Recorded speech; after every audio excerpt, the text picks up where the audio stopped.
যে বিজেপি ক্ষমতায় এলে আমরা অন্নপূর্ণা ভান্ডার চালু করব এবং তাদের ৩,০০০ টাকা করে দেওয়ার ব্যবস্থা করব। এ নিয়ে বিরোধী দলনেতা বলেছেন, আমি বলেছি, বিরোধী দলনেতা এর আগেও বলেছেন ভাতা হবে, কিন্তু ভাতা থাকা মানে এই নয় যে আপনার কর্মসংস্থান হবে না, আপনার এসএসসি হবে না, এসএসসির পরীক্ষা হবে না। প্রতি বছর এসএসসির পরীক্ষা হবে এবং আমরা স্বচ্ছভাবে করব।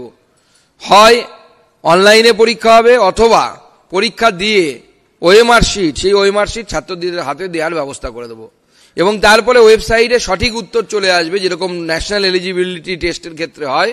আপনি সেখানেই চেক করে আপনি জেনে নেবেন যে কত নাম্বার আপনি পেয়েছেন, কত মার্কস পেয়েছেন আপনি।